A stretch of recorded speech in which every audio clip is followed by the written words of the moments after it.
Pascal Praud.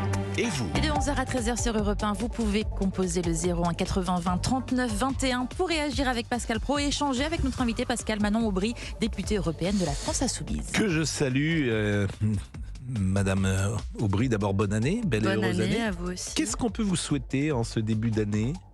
Je crois qu'on peut souhaiter pour tous les gens une réponse à l'explosion des prix. L'explosion des prix de l'électricité, par exemple, plus 10% annoncé par le gouvernement, qui est l'augmentation d'une taxe. Donc c'est un choix du gouvernement de faire les poches des Français. Donc ce qu'on peut nous souhaiter collectivement, c'est de récupérer l'argent pour lequel on nous fait les poches. Et à titre personnel, est-ce que vous avez des souhaits vous savez, à exprimer? puisque vous aimez beaucoup le sport, Pascal Praud, je fais du water polo. Je ne sais pas si vous avez déjà commenté le water polo, c'est un sport un peu moins populaire. Mais c'est dur, donc, j'imagine. Ouais, c'est un sport très physique, donc oui. Peut-être qu'on peut me souhaiter, à titre perso, si vous voulez vraiment me souhaiter quelque chose, de réussir mon championnat régional dans lequel je suis engagée avec mon équipe. Parce que chaque week-end, vous disputez un match de water polo. Les matchs peuvent être en week-end ou en semaine. Là, j'avais un match la semaine dernière, j'ai un match samedi, j'ai un match mercredi de la semaine prochaine. C'est combien de coéquipiers, une équipe de water? Ça ressemble, pour ceux qui connaissent bien le hand, à vraiment du handball dans l'eau. Donc on est 7 dans l'eau, à peu près les mêmes positions qu'en handball, avec un pivot, des arrières, etc. Ça ressemble vraiment au handball, sauf qu'au lieu de courir d'un bout à l'autre du terrain, on nage. Donc voilà, il faut être un plutôt bon nageur.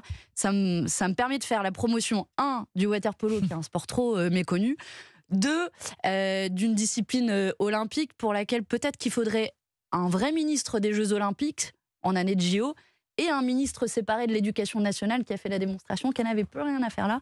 Ce qui me permet d'appeler au départ et à la démission de Amélie Oudéa-Castéra, qui est ministre des privilèges, bien davantage que ministre de l'Éducation nationale, je pense. Et on aura peut-être l'occasion d'y revenir. Je rappelle souvent que les États-Unis, il n'y a pas de ministre des Sports et que c'est eux qui gagnent le plus de médailles.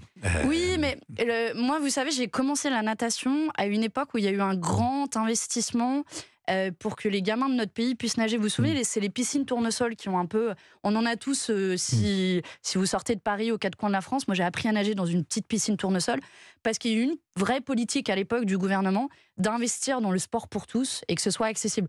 Vous allez dans le 93, les gamins, ils n'ont pas de piscine, en fait. Mais vous avez tellement raison. Donc c'est pour ça qu'il faut un ministre du sport qui ne soit pas le ministre de l'Éducation nationale et qui a envie de développer le sport accessible à tous. Bon voilà, c'était ma parenthèse sport. Non mais moi je suis à 100% d'accord avec vous, je trouve que le sport est une école formidable d'intégration, d'apprendre la compétition, d'apprendre à vivre ensemble, à travailler ensemble, les efforts et ça. Alors ça, j'ai passé ma jeunesse dans des équipes de football. Alors, la prochaine fois, je vous invite à venir commenter un de mes matchs de water polo. Ça sera avec plaisir, mais j'imagine que vous y a vous faites très attention forcément à ce que vous mangez, vous ne fumez peut-être pas, vous avez une sportive, vous avez un rythme de sportif de haut niveau. J'essaie, mais en faisant de la politique, c'est pas tous les jours facile vu nos rythmes de vie, mais j'essaie de me raccrocher justement pour pas être de ces politiques complètement déconnectés qui ont changé de vie. Voilà, j'essaie de garder ma vie d'avant. On va marquer une première pause et puis on va parler de ce drame. Alexandra Sonac qui avait 35 ans, elle était agricultrice et puis sa fille Camille qui est décédée. On est avec vous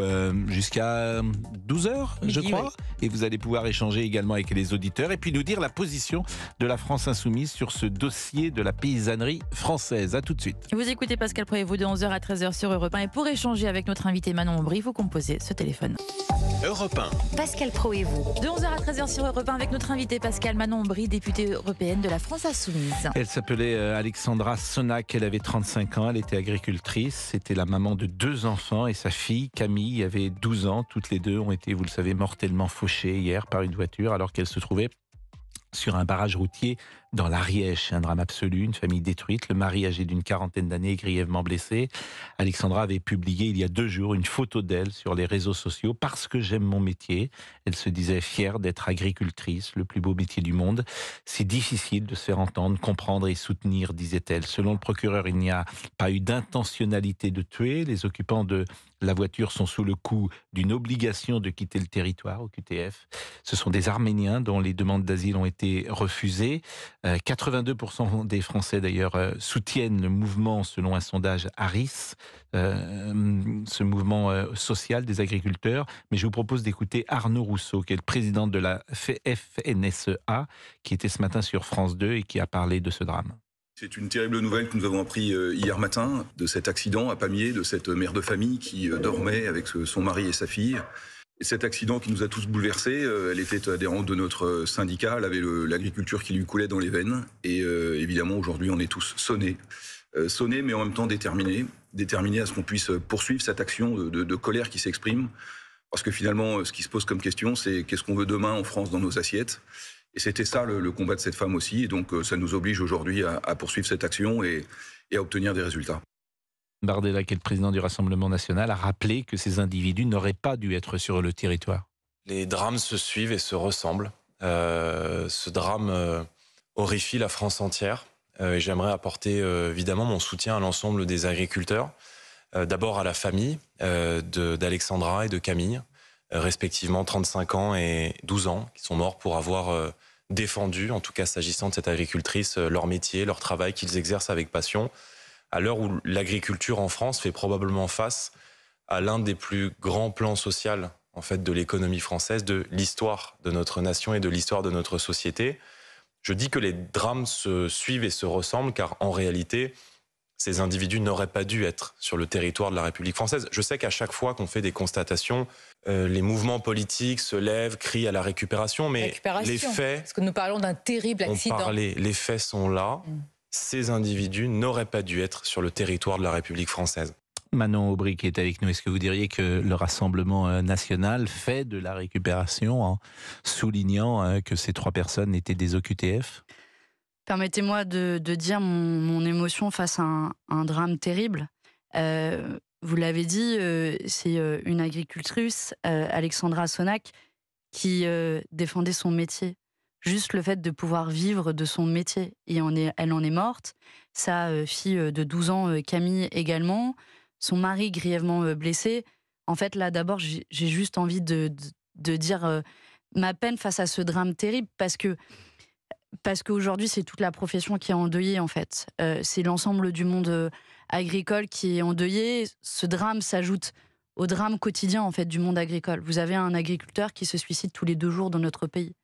Donc c'est une profession qui est d'abord affectée, et je crois par-delà les appartenances syndicales, etc.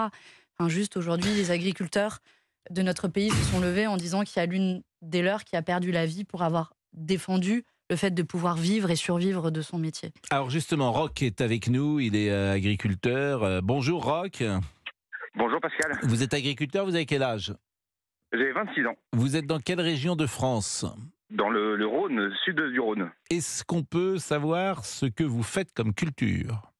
Alors du maraîchage et une spécialité dans le cresson, une petite salade super bonne à la santé. Bon, vous êtes un fils d'agriculteur, vous avez repris l'affaire de vos parents ou vous avez créé ? Fils, petit-fils, arrière-petit-fils, depuis toujours dans la famille, on est agriculteur et spécialisé dans le cresson. Bon, vous êtes très jeune, vous avez 26 ans, vos parents sont peut-être encore en activité ? Oui, tout à fait, mais sur le point de prendre leur retraite. Bon, est-ce que vous, donc c'est vous-même avec, vous avez peut-être des frères et sœurs qui allaient continuer cette affaire ? Non, je suis le seul des frères et sœurs à reprendre, mais c'est pas grave. Oui, mais c'est intéressant. Vous êtes combien de frères et sœurs ? Alors nous, on est 6 frères et sœurs. Et il y en a qu'un qui a choisi quand même de continuer ce métier, c'est ce que je retiens. Alors, est-ce que vous avez une question à poser peut-être à Madame Aubry ? Oui, écoutez, Madame Aubry, moi je suis un peu embêté souvent par le discours que tient votre famille politique, parce que vous avez une petite tendance quand même à dénigrer le travail des agriculteurs. Nous, en termes d'écologie, c'est nous qui sommes les premiers confrontés à la nature, puisqu'on vit de la nature, c'est nous qui sommes confrontés à la nature toute la journée. Et puis, de manière générale, ce que réclament les paysans, c'est que en fait, l'État descende de notre dos et enlève ses mains de nos poches. Et vous et votre famille politique, vous avez toujours tendance à vouloir que l'État intervienne de plus en plus et de partout. Et du coup, ce qui fait augmenter toujours les cotisations sociales, les prélèvements obligatoires de manière générale. Et au final, c'est ça qui asphyxie l'ensemble de la population, et particulièrement les agriculteurs, parce qu'on a des activités un peu précaires financièrement. Réponse de Manon Aubry. Bonjour Roch, d'abord. Je trouve que c'est un échange intéressant parce que d'abord, je retiens, et vous dites que c'est vrai, les agriculteurs sont les premières en fait victimes, sont les premiers victimes du dérèglement climatique, les premiers à subir les transformations que connaît le climat.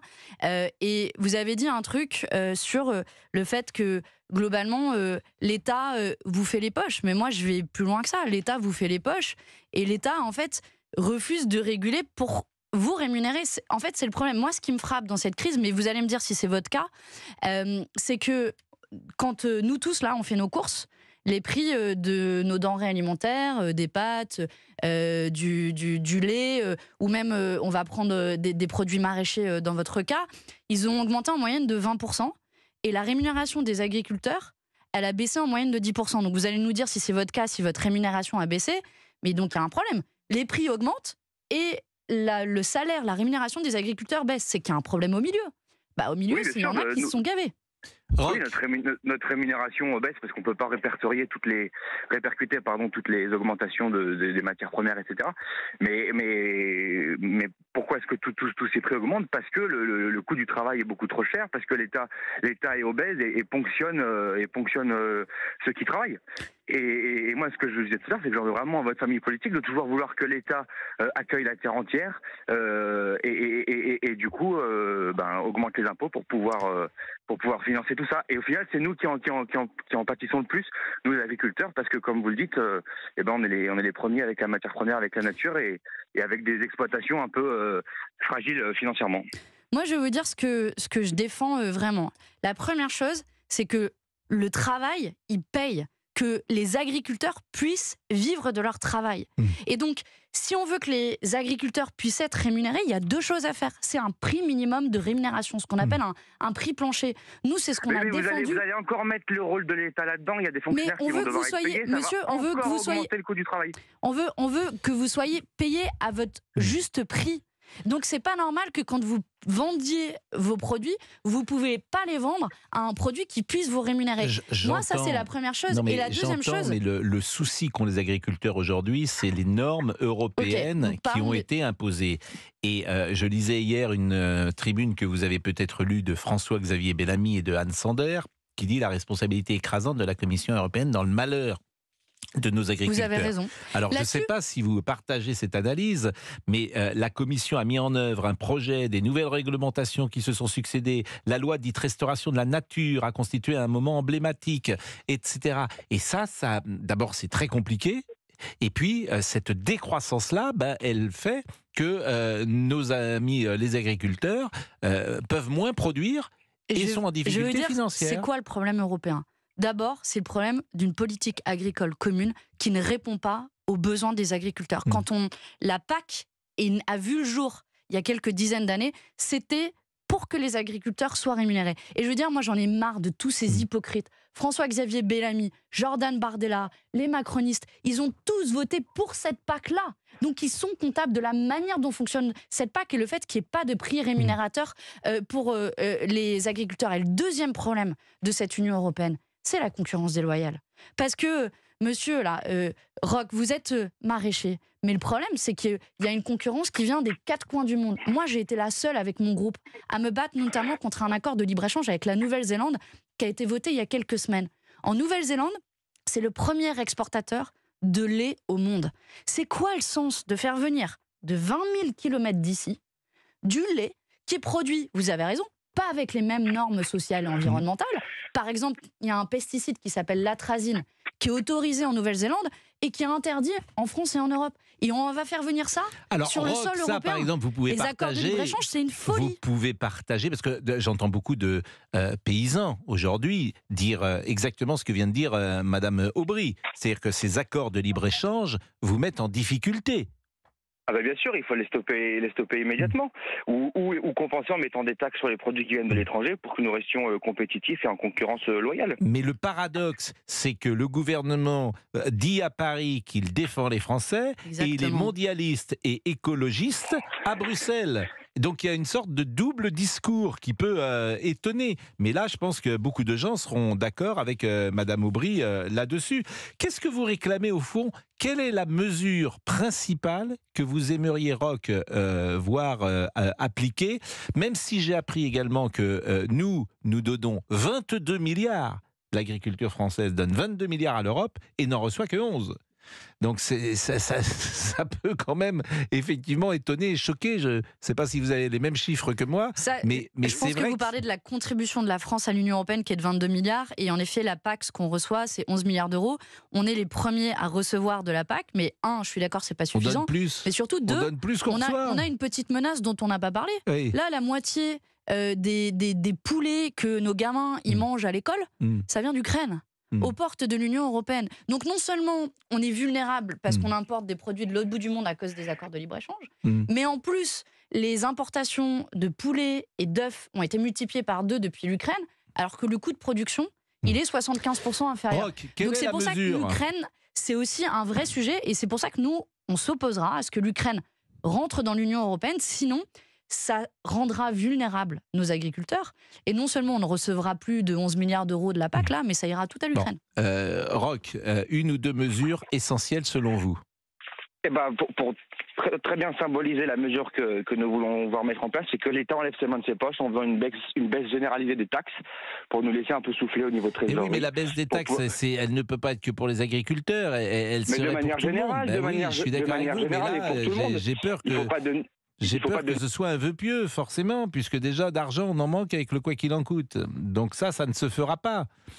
J'en ai peur, en tout cas. Alors, c'est pour ça, je sais pas... Il y a quand même des choses sur lesquelles le gouvernement pourrait avoir un levier direct. Par exemple, sur les taxes sur l'électricité. Oui. En fonction des productions agricoles, il y a besoin de plus ou moins d'électricité, mais ça a un coût immense pour les agriculteurs. Pourquoi l'État décide soudainement d'augmenter de 10% supplémentaire? C'est un rattrapage, et vous le savez bien, c'est parce qu'il n'a pas augmenté depuis un an. Mais on va marquer une pause maintenant.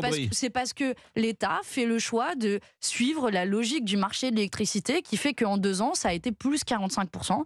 C'est un choix qui est politique parce que c'est la logique du marché qui domine. Et ça, c'est un problème. Alors, et le gouvernement devrait faire un choix inverse. Je pourrais vous dire que l'ultra-gauche, alors je ne sais pas si c'était votre position pendant des années... Je suis juste de gauche.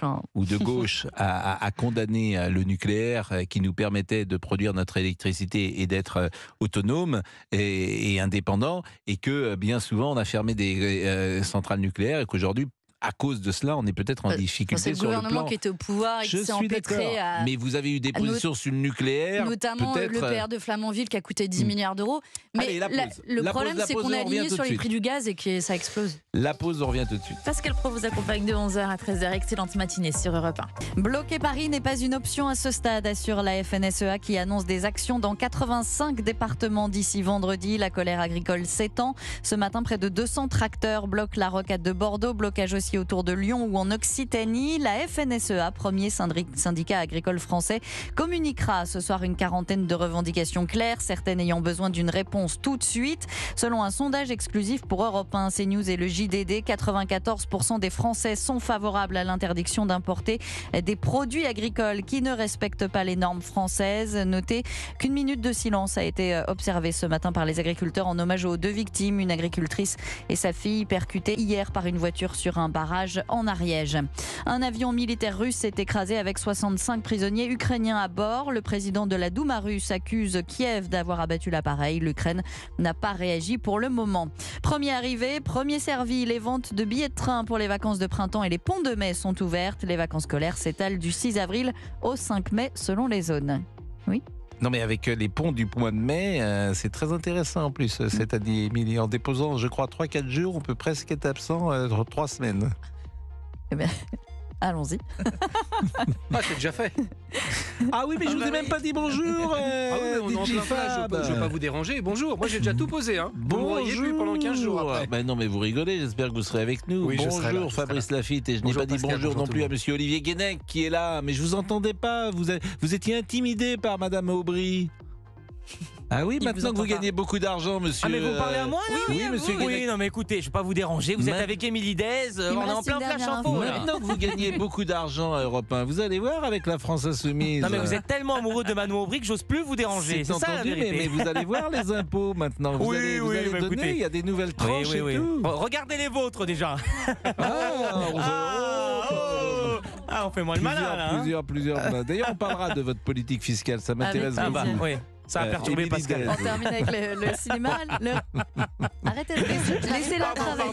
Laissez-la travailler. Allez, je m'en vais. Alors, vous avez vu Anatomie d'une chute, par exemple? Non, je l'ai malheureusement pas vu. Le temps mais je trouve que le titre résume peut-être bien le moment politique qu'on est en train de vivre. Mais... Le film est absolument formidable et c'est Justine Triet qui a fait un film magnifique et qui est nommé au César. Oui, mais c'est Le règne animal qui vole la vedette à Anatomie d'une chute au César. Le film avec Romain Duris et Adèle Exarchopoulos compte 12 12 nominations, 11 pour le film de Justine Triet, nommé aussi 5 fois aux Oscars hier. La cérémonie des Césars à suivre en direct, en clair et en exclusivité sur Canal+, le 23 février prochain. Qu'est-ce qui correspond le mieux au monde politique? C'est Anatomie d'une chute ou Le règne animal?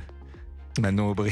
C'est une bonne question. Alors, si on parle du moment politique et de ce qu'est en train de vivre, à mon sens, le macronisme, je trouve que ça résume assez bien Anatomie d'une chute. Si on parle de la politique en général, c'est vrai que parfois il y a un règne animal, une violence dans le milieu politique. Heureusement, Jean-Luc Mélenchon échappe à ça. Oui.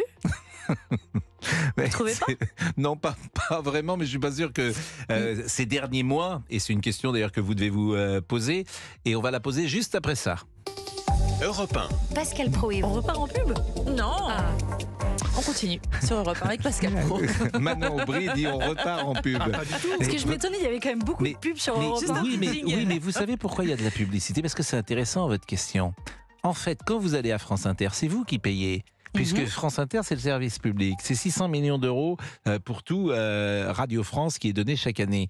Europe 1, c'est 0 francs d'argent public. Alors effectivement, comment on vit? Comment Géraldine, elle est payée? Comment je suis payé? Comment Fabrice est payé? C'est la pub, bien évidemment. Alors après, chacun choisit son domaine. Est-ce que vous préférez vous payer? Je suis sûr que ceux qui vous écoutent ont fait le choix d'Europe 1 et parfois, les salue. ils peuvent évidemment zapper. Avant de parler avec Sébastien, qui est un agriculteur, juste un mot quand même sur Jean-Luc Mélenchon, parce que c'est vrai qu'il y a une forme de violence verbale qui a été mise en place ces derniers temps. Est-ce que vous pensez que sur le terrain, est-ce que parfois vous avez des électeurs qui ne se reconnaissent pas dans cette volonté de conflictualiser tout? Par exemple, vous ne parlez pas comme Jean-Luc Mélenchon. Vous n'êtes pas, me semble-t-il, sur la même ligne. Bon, la bonne nouvelle, c'est qu'on n'est pas des clones d'une personne à l'autre, alors que quand je vois Gabriel Attal, j'ai l'impression... Oui, mais vous ne conflictualisez pas tout.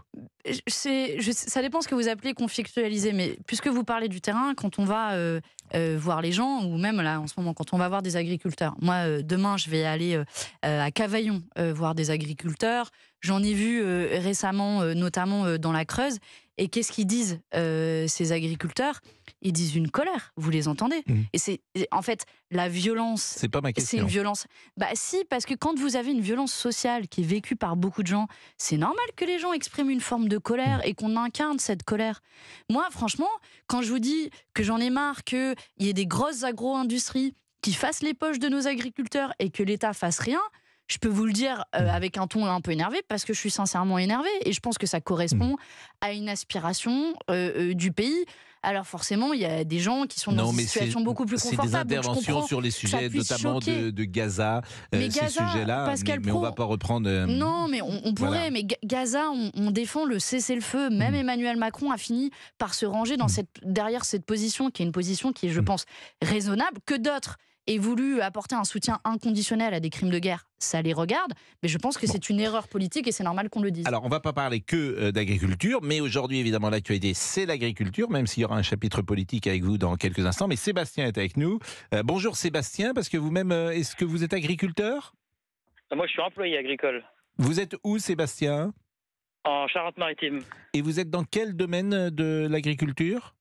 Terre et puis des vignes. Est-ce que je peux vous demander votre âge? Oui, 33 ans. Employé agricole, c'est-à-dire que vous êtes en CDI? Oui. Donc vous travaillez toute l'année par définition. Combien d'heures par semaine? Oula, là en pleine campagne, là c'est plus de 40 heures par semaine. Et les heures supplémentaires sont payées dans ces cas-là? Oui. Et donc si vous êtes en CDI, il y a 5 semaines de congés payés? C'est ça. Non, que vous prenez évidemment. Alors si vous êtes dans les vignes, vous prenez pas ça. Vous prenez ça quand, les vacances?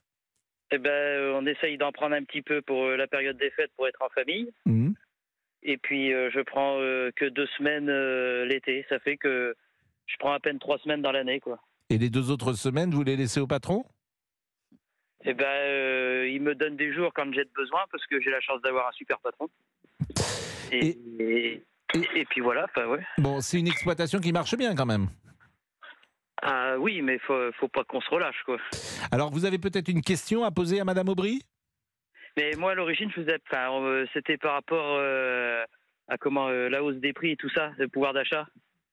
Alors ça, c'est à titre personnel, c'est dans votre vie personnelle, notamment la hausse de l'électricité, avec des conséquences pour vous.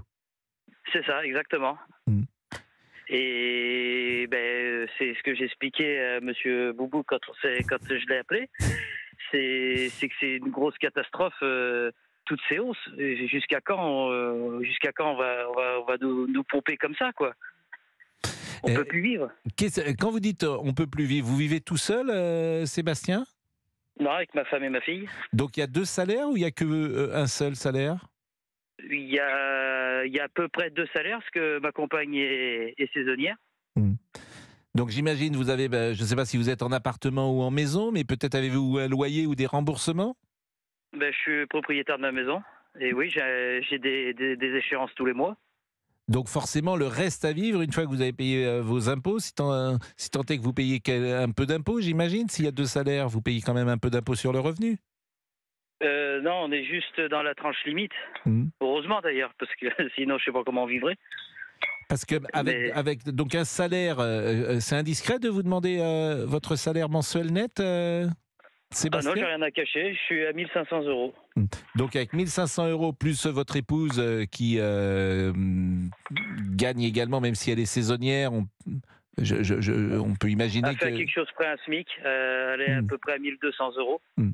Alors, à 1 200 €, donc avec 2 700 € net, aujourd'hui en France, vous trouvez que effectivement c'est extrêmement difficile pour vous? Ah bah oui, parce que, vu que j'ai rien à cacher, je paye 600 € de crédit de maison. Je paye, on a la cantine, la garderie pour notre fille. Donc ça tourne, cantine plus garderie, on est déjà à quasiment 300 € par mois. L'électricité qu'on s'est pris une allumée pour le mois de janvier, où je vais payer pas loin de 470 €. 470 non. Ah non, mais non. Mais 470 €, c'est pas par mois, parce que là, en fait, c'est la facture des 2 mois qui est arrivée. Voilà, je paye 208 € par mois, mensualisé 208 €. Non, mais moi j'ai vu comme vous la facture des 2 mois arriver. Alors comme c'est les mois d'hiver en plus et qu'on chauffe sans doute, effectivement c'est une facture, c'est très important quand même. 470 € pour 2 mois, je trouve que c'est très important. Bon, Manon oui, Aubry, c'est très important. Ces questions-là, mais que faire? Vous allez me répondre qu'il faut augmenter les salaires sans doute. D'abord, le constat que fait Sébastien, bonjour Sébastien, c'est le constat de millions de Français, en fait. De gens qui travaillent et qui n'arrivent plus à vivre de leur travail, qui n'arrivent plus à partir en vacances, qui n'arrivent plus à aller, on parlait du cinéma tout à l'heure, qui n'arrivent plus à aller au cinéma, qui n'arrivent plus à payer le sport pour les gosses, les petits plaisirs, la glace du dimanche. Enfin, en fait, c'est ça la France dans laquelle on vit. Mais la France dans laquelle on vit, c'est aussi les 42 milliardaires français qui, depuis 2020, ont gagné 230 milliards d'euros. 230 milliards d'euros, c'est l'équivalent d'un chèque de plus de 3 400 € pour chaque Français dans notre pays. On vit aussi dans un pays... Alors, ils n'ont pas gagné, c'est les entreprises qui ont gagné. Oui, sauf que vous le savez très bien, Pascal Praud, derrière, etc. Vous connaissez l'argumentaire. Il suffit qu'ils vendent leurs actions et c'est de l'argent sonnant et trébuchant. Ils ne les vendent pas, leurs actions. Et si on prend les actionnaires du CAC 40, franchement, c'est Alibaba et les 40 voleurs. Parce que aujourd'hui, ils ont atteint encore un nouveau record, c'est 97 milliards d'euros de dividendes versés aux actionnaires. Mais ça, c'est des sommes astronomiques pour Sébastien et tous les gens. Les dividendes augmentent de 20%. Est-ce que le salaire de Sébastien, il a fait plus 20%? Donc, c'est ça qui est insupportable. C'est que, en fait, on n'est pas dans un pays pauvre. La France, c'est la 7e plus grande puissance économique mondiale. Et moi, franchement, s'il y a bien un truc qui m'a motivé dans mon engagement politique, c'est ça, c'est cette injustice-là. Donc, qu'est-ce qu'on fait? Pour moi, on agit sur les 2 leviers. On bloque les prix des produits de première nécessité pour que Sébastien, quand il aille faire ses courses, ça coûte moins cher. Pour que le prix de l'électricité ne prenne pas les 10% d'augmentation, puisque c'est une décision du gouvernement français qui veut suivre les injonctions de la Commission européenne qui dit à la France, ce serait bien que vous fassiez des économies. En fait, non. Pour nous, c'est la priorité que les gens ils puissent payer leur facture d'électricité. Et de l'autre côté, oui. Vous piquez non, on agit sur les salaires. On agit sur les salaires justement pour distribuer les richesses qui sont produites au sein de toutes les entreprises et au sein de notre pays. Et franchement, ça doit être ça, la priorité, que chacun puisse vivre de son travail aujourd'hui dans notre pays. 11h42, on marque une pause. Merci Sébastien. Et on revient avec des questions peut-être plus politiques et notamment, effectivement, cette campagne européenne qui s'annonce, où vous serez, je pense, tête de liste. Mais vous nous en direz davantage. Et avant la pause, je vous rappelle que ce soir, dès 21h, vous retrouvez Joe Hume. 21h. Joe oui, Hume. je sais que vous aimez cette émission. Pascal, 21h, 22h, c'est Joe pour parler et écouter de la musique pendant 1 heure. Et ce soir, Joe Hume vous raconte une histoire improbable, celle du rocker Alice Cooper, qui en 1977 perd en pleine tournée un membre crucial de son équipe, Julius, un boa. Voilà, il doit donc le remplacer et faire passer les auditions pour recruter un nouveau reptile. Pour en savoir plus, c'est bien rendez-vous ce soir avec Joe Hume de 21h à 22h sur Europe 1. Europe 1. Pascal Pro et vous. De 11h à 13h sur Europe 1 avec notre invité Manon Aubry, Pascal. Oui, mais je salue l'excellent Olivier Guénec qui est là. Bonjour à tous. Et oui, bien sûr. Bonjour Manon Aubry. Bon, il y a peut-être quelques réactions sur les réseaux sociaux. J'étais en train de les lire. Oui, laissez-moi du temps. Attendez, doucement. Dans le bureau, si j'ose dire, dans le studio. Oui, c'est ça. C'est-à-dire que vous n'avez pas préparé. Mais non, évidemment. Non, mais je ne prépare rien ici. Vous le savez, comme vous d'ailleurs.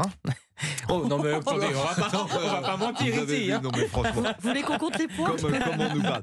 Bon, on va faire un peu de politique. Manon Aubry, est-ce que c'est vous qui serez tête de liste européenne pour la France insoumise? Je suis la chef de file désignée par la France insoumise et on est en train de constituer notre liste sur laquelle les militantes et les militants voteront à la fin du mois de février, donc un tout petit peu de patience.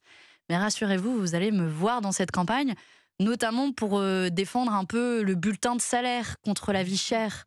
On en parlait juste là à l'instant, contre le marché de l'énergie européen qui fait exploser les prix de l'énergie, contre le bâton de Bruxelles qui demande de l'austérité aux États et qui...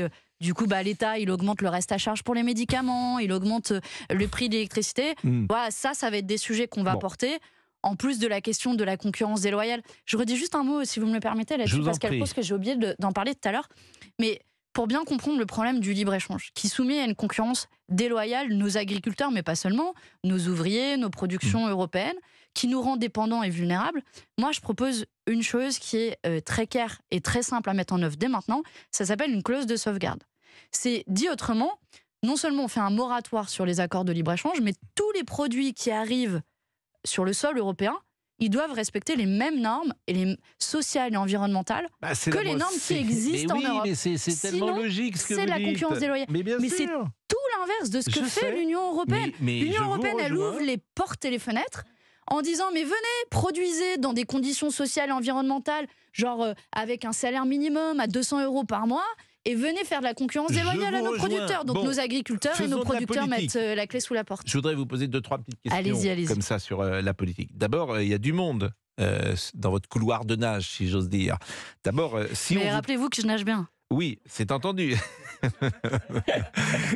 Si vous voulez, si on le fait aux 200 mètres papillon, je vous donne un scoop, je pense que je remporte cette élection européenne. Je suis d'accord avec vous, mais sur la gauche, et je peux vous placer sur la gauche radicale. Ouais, la gauche.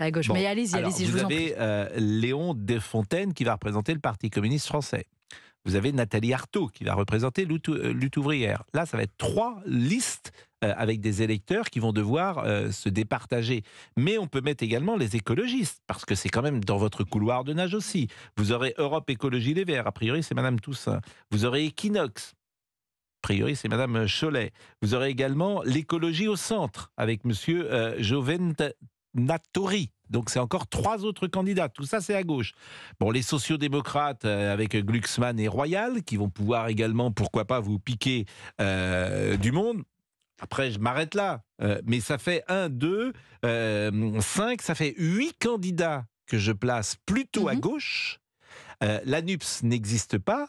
Donc c'est quoi votre objectif? Est-ce que vous pouvez nous dire aujourd'hui, en termes d'audience, ce que vous espérez durant cette élection? D'abord, vous avez raison, Pascal Pro, il y a trop de listes à gauche. C'est la raison pour laquelle on a tendu la main pour qu'il y ait une liste commune de la NUPES. Il n'y en aura pas. Non, mais il faut l'avoir en tête. Ce qu'on a proposé. Parce qu'il y a une règle aux élections européennes, c'est toutes les listes en dessous de 5%, elles ne vont pas avoir d'élus. Donc c'est un bulletin jeté à la poubelle directement. Donc les listes qui sont données à moins de 5%, comme celle du Parti communiste notamment. Là, vous visez quoi? Donc c'est 5%? Non, bien sûr qu'on vise beaucoup plus. Ensuite, la deuxième chose, la raison pour laquelle on a proposé ça, c'est parce qu'aujourd'hui, c'est quoi l'enjeu? C'est de défier l'espèce de duo qui est mis en scène par les médias entre Jordan Bardella d'un côté et Gabriel Attal de l'autre. Je vois pas ce que les médias viennent faire là-dedans. Vous êtes invité partout. Je vous jette pas la pierre. Je vous jette pas la pierre, mais vous le voyez et c'est normal. Ils sont en tête dans les sondages. C'est la raison pour laquelle nous on avait proposé d'avoir une liste commune de la NUPES qui nous donnait dans le même étillage, dans la même compétition. Parce que quoi? La vérité, c'est que Jordan Bardella, comme les macronistes, ils ont refusé, par exemple, de bloquer les marges des entreprises agro-industrielles qui s'en mettent plein les poches et à cause desquelles les prix ils sont en train d'exploser sans que les agriculteurs puissent être rémunérés. C'est pour ça qu'on a besoin d'une alternative de gauche. Et moi, je vais vous parler de quoi dans cette campagne? Je vais vous parler d'une France qui tient bon, en fait. Qui tient bon. Ma question, c'était quel score vous visez? Moi, j'espère non seulement être en tête de la gauche, mais mon but... Je ne vais pas la primaire des sociodémocrates, de savoir qui, des écolos, de Raphaël Glucksmann. Évidemment, Jean-Luc Mélenchon a fait 22%. Mais c'est une évidence que nous ferons au-dessus de 5. Et j'ai envie de dire qu'en dessous de 10, ce serait sans doute un échec. Mais notre objectif, c'est de faire au-delà de 10. Notre objectif, c'est de montrer qu'on peut relever la tête face finalement à la loi du marché, à la loi de l'austérité que les macronistes et l'extrême droite nous imposent. Deux, trois petites questions sur l'actualité. IVG dans la Constitution, vous êtes pour ou contre? Je suis évidemment pour. C'est une loi qui est portée par ma collègue Mathilde Panot à l'Assemblée nationale, présidente du groupe Insoumis. Mais elle n'est pas en danger, l'IVG en France? C'est ce que vous pensez? C'est ce que vous en pensez? Allez dire ça il y a quelques années à des Hongroises, des Polonaises, des Italiennes, premièrement, et puis deuxièmement, allez dire ça. Est-ce que vous avez dans votre entourage des femmes qui ont essayé d'avorter? Comptez le nombre de femmes. C'est un tiers de femmes qui doivent changer de département parce qu'elles n'arrivent pas à avoir de rendez-vous. Donc vous voyez que petit à petit, le droit à l'avortement il est menacé. Et vous savez pourquoi il est menacé? Parce que la droite n'en veut pas. Gérard Larcher, président du Sénat, François-Xavier Bellamy, tête de liste des Républicains. Parce qu'ils pensent que ce n'est pas un droit constitutionnel. Non, parce qu'ils pensent que le droit à l'avortement, finalement, c'est pas si important que ça, et que le corps des femmes, finalement, c'est pas. Là, je crois pas. J'en veux pour preuve, Pascal Praud, ses votes au Parlement européen. C'est piégeux comme débat. Pourquoi? Parce que si. C'est une évidence. Si on dit que ce droit ne doit pas être dans la Constitution, vous en tirez la conclusion qu'on trouve que c'est pas suffisamment important. Non. Mais Pascal Praud, on peut considérer que c'est pas un droit constitutionnel, c'est tout. Il y a plein d'autres droits dans la Constitution qui datent d'ailleurs de 1789. Peut-être qu'en 2024, on peut un peu renouveler. Et oui, moi je le dis très clairement, pour toutes les femmes de notre pays qui nous écoutent, oui, vous aurez, ce sera protégé. Laissez-moi finir là-dessus. Vous serez protégé ad vitam aeternam. Vous pourrez faire ce que vous voulez de votre corps. Voilà ce qu'on va dire. Et franchement, pour des gens de ma génération, mais quelle belle victoire. Je suis d'accord avec vous, mais je n'ai pas le sentiment que ce soit remis en cause, pour tout vous dire. Et je connais beaucoup de jeunes femmes. Écoutez les discours de la droite, de l'extrême droite. Pardon. Jordan Bardella au Parlement européen, non seulement il vient jamais, il a déposé 21 amendements en 5 ans, j'en ai déposé 3460, et il vote systématiquement contre l'avortement. Donc il nous reste il faut le protéger. 1 minute, et je vous demande d'être très court. Stanislas, puisqu'un député, je crois que c'est M. Vanier qui a pris la parole hier à l'Assemblée nationale, qui a demandé la démission de Mme Oudéa Castéra, et qui a demandé que même Stanislas, je crois, le contrat, en tout cas ce qui lie l'État à Stanislas, exactement, comme le lycée Averroès. Je voulais savoir si vous aviez une position là-dessus. On a quand même une ministre de l'Éducation nationale qui a menti éhontément et qui, pour ses enfants, met ses enfants dans des écoles qui excluent les pauvres, qui veut exclure les homosexuels et qui exclut la mixité sociale. Si, c'est ça, Pascal Praud. C'est sans doute. C'est ça, Pascal Praud. Je connais Stanislas. Stanislas n'exclut pas les homosexuels. Stanislas n'exclut pas les pauvres. Il y a eu un rapport de l'inspection nationale qui parle, de l'éducation nationale, qui parle d'homophobie dans cet établissement. Donc oui, pour moi, c'est un problème. Elle n'est absolument plus en position de rester comme ministre de l'Éducation nationale. Elle n'a plus une crédibilité, sans compter sa complète déconnexion où elle a gagné plusieurs dizaines de milliers d'euros, 53 000 euros pour 8 réunions dans des jetons de présence. Enfin, je sais pas, tous ceux qui nous écoutent, ils aimeraient bien toucher 53 000 euros pour 8 réunions. J'entends bien, elle mais est je pourrais sol. Oui, Elle n'est pas ministre de l'Éducation nationale, elle est ministre des privilèges nationaux. Je pourrais vous répondre que si elle ne peut pas gérer l'éducation de nos bambins. Je pourrais vous répondre que si elle n'était intéressée que par l'argent, elle serait restée directrice de la Fédération française de tennis où elle gagnait 500 ou 600 000 euros alors qu'elle est ministre et elle gagne 10 fois moins. Mais je pourrais vous répondre cela. Oui, enfin, elle s'est quand même plainte de sa rémunération insuffisante en tant que ministre. Mais surtout, ce qu'il faut, c'est une éducation nationale au service du grand public, pas au service d'une toute petite minorité que manifestement Amélie Oudéa-Castéra est en train de défendre. Merci en tout cas. Merci à vous. Et puis de nouveau, belle et heureuse année. À vous aussi. Beaucoup de bonheur dans votre vie professionnelle et dans votre vie personnelle. Et puis on ira vous voir au water-polo. Vous pourriez faire une compétition de natation. Parce que Pascal nage très bien. Match mercredi de la semaine prochaine. Vous imaginez, mais c'est épuisant. La natation déjà c'est épuisant. Vous savez ce que c'est que faire un 200 mètres papillon, la forme qu'il faut. Faites un 50 mètres. Mais j'ai pas le. Mais Madame Aubry est jeune. Moi je suis un vieux monsieur. Le défi, Pascal. Vous voulez pas me faire mourir. Vous vous défilez un petit peu. Non mais moi j'aime bien nager. Moi aussi je trouve qu'il se défie un petit peu. Non mais avec un entraînement, je ne dis pas. Allez, il est 11h56. Merci en tout cas. Et dans une seconde, nous allons essayer de changer de sujet et parler notamment d'Alain Delon, je pense. À tout de suite.